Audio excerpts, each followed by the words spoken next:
प्रदेश में इस बार मानसून काफी सक्रिय रहा। वहीं बात करें पश्चिमी राजस्थान के जोधपुर की, तो मानसून की बारिश कहीं लोगों के लिए राहत भरी रही तो कहीं किसानों के लिए भी इस बार बारिश आफत भरी साबित हुई है। ऐसा ही एक नजारा देखा गया जोधपुर के सूरसागर क्षेत्र के किसानों के साथ, जहां उनके खेतों में सब्जियां जो थी उसके फैसले जो हार्वेस्टिंग की कगार पर थी। इस दौरान बारिश के पानी के खेतों में जमा होने से उनकी अधिकांश फसलें जो हैं वो चौपट होकर खराब हो गई। हमारे संवाददाता इसका जायजा लेने ग्राउंड जीरो पर पहुंचे, देखिए।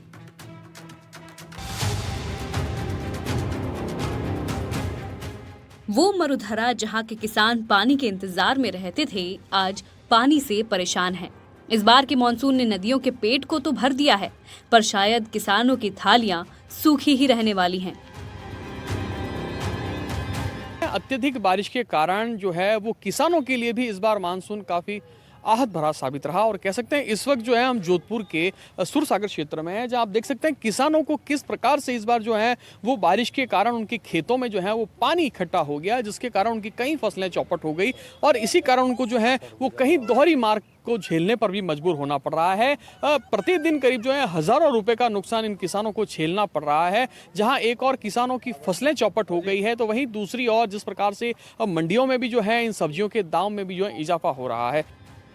बात करें पश्चिम राजस्थान के जोधपुर की, तो आफत भरी बारिश उनके खेतों में सैलाब बनकर उनकी उम्मीदों को तोड़ रही है।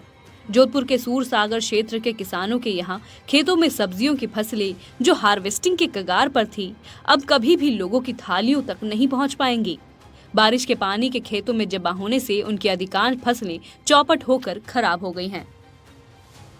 प्रमुख समस्या ये है सर कि जब सरकारी काम हुए हैं लेकिन उनको आगे फॉलो नहीं किया गया है। हमारी हजारों रुपए की ये भिंडी की फसल देखिए आप, पूरी बर्बाद हो चुकी है और इसकी वजह से हमको बहुत आर्थिक नुकसान हुआ है। सरकार कोई हमारी तरफ ध्यान नहीं दे रही है, तो उस वजह से मार्केट में सब्जियों के दाम भी बहुत बढ़ रहे हैं, हमको आर्थिक नुकसान हो रहा है।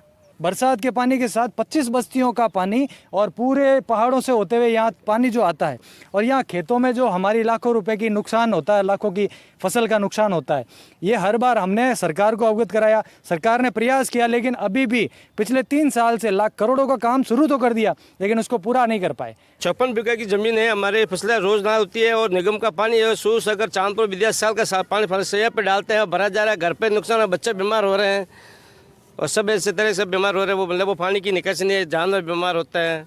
तो किन किन चीज़ों की बुआई की थी इस बार और क्या उम्मीद लेके बैठे थे आप किसान को उम्मीद है, वो उम्मीद खत्म हो गई है और वो डूब गए, सब भिंडी वगैरह सब इसके बैठे बर्बाद हो गए इनकी वजह से। इन किसानों को आर्थिक रूप से नुकसान झेलना पड़ रहा है। करीब 70 एकड़ के क्षेत्र में किसानों की इन फसलों पर बारिश ने पानी फेर दिया। किसानों को ना तो उचित मुआवजा मिला है और ना ही स्थानीय शासन प्रशासन की तरफ से कोई सहायता मिली है। किसानों की इस परेशानी का कोई हल निकलेगा भी या नहीं, या फिर देश की भूख के बोझ के साथ इस बारिश का कहर भी किसानों को अपने ऊपर ढोना पड़ेगा।